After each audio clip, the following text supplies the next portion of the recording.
V Dolenjskih Toplicah vsako leto poteka srečanje upokojencev Dolenjske in Bele krajine. Kakšen je namen teh srečanj?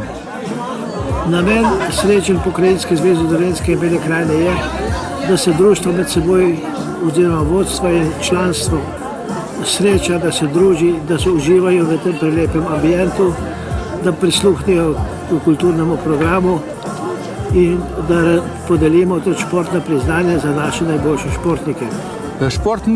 Športna dejavnost je kar zelo razvita na Dolenjskem in Beli krajini. Moram reči, da v svojem mandatu sem zdaj zelo srečen, ker smo tu uspeli tiste naše ideale uresničiti. In sicer v začetku, pred 10 leti, je bilo mogoče 400 tekmovalcev v teh panogah, zdaj jih je pa skoraj 1000. In v nekaterih panogah, kot je recimo Pikado, pride na tekmovanje tudi po 120 žensk oziroma 120 moških. Zelo razvito je tudi pohodništvo. Recimo 10-11 društev se vsak mesec enkrat zbere na določenem mestu in prehodijo določene kilometre, potem imajo tam še kulturni program in je prav navdušen sem na tem, s kakšnim veseljem prihajajo ljudje, da se družijo in da spoznavajo vedno nove kraje Dolenjske. Kaj pa pomoč starejšim, ta medsebojna pomoč med upokojenci, kako je to na Dolenjskem in Beli krajini? Na Dolenjskem in Beli krajini je zelo to množično, skoraj vsa naša društva sodelujejo v tem programu, kajti v slovenskem merilu je ta projekt vodi Rožica Šonc, tudi predsednica društva upokojencev Novo mesto, in zato je še posebno bila aktivna, da smo čim več društv v to vključili. Namen tega je to, da starejši, tisti, ki so še vitalni, ki še zmorijo, imajo neke življenjske moči, da obiščijo tiste svoje sotrpine oziroma upokojence, ki jim so moči pošle, da jih vsaj enkrat na mesec ali pa kolikor po potrebi obiščijo, da jim nudijo določeno pomoč, ali grejo za njih v trgovino, ali jim kaj pospravijo, ali so jim pridijo kot družabniki, da jim kaj povedo, skratka, da niso sami. In zaradi tega, zaradi take množičnosti, zaradi te humanosti, ki je Evropa ne pozna, smo letos dobili priznanje Evropske unije.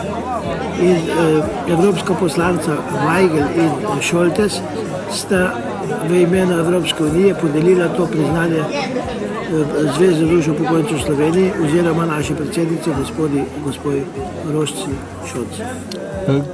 Na katerem področju bi radi videli, da bi se stvari še izboljšale? Ja, takole je. Jaz ugotavljam, ko hodim na vse te občne zbore, po navadi jih na leto obiščem okrog 30, vidim, da povsod skrbijo za svoje starejše. Ugotavljam tudi, da starejših je vedno več.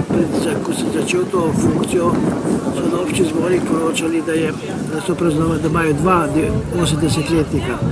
Zdaj pa poslušam te poročila in vidim, da jih je 8, 10, pa tudi 15 80-letnikov. To se reče, generacija se stara, zato moramo tudi mi prilagoditi svoje delo.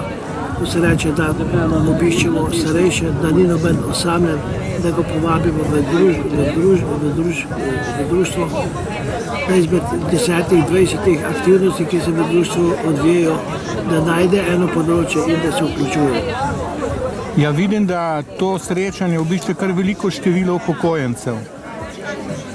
Ja, tukaj na tem prostoru se je izbralo že tudi 1800 udeležencev naših društev, potem 1500, letos jih je bilo nekaj manj, oziroma to vročino in na ta priporočila radijska in televizijska, kako je ta vročina škodljiva, vendar rečem, da na tej jasi v Dolenjskih Toplicah so razmeroma hlad in da se tukaj da zdržati, zato je še ob tej uri, to se reče ob 14, 15, je še vedno se da v senci sedeti in popiti hladno pivo. Vi ste že dolgoletni predsednik? Ja, jaz sem predsednik Pokrajinske zveze že 11 leto, to se reče skoraj 3 mandate. Moram reči, da v teh 3 mandatih sem spoznal veliko dobrih prijateljev, veliko dobrih predsednikov, veliko društev.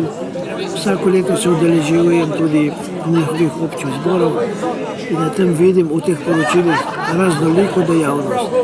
Moram reči, da v lanskem letu smo imeli na našem področju v teh društvih preko 560 raznih aktivnosti, tako na športne, kulturne, socialne področje. Lahko trdim, da se nobena prireditev, nobena proslava na vasi ali mestu ne zgodi brez upokojencev.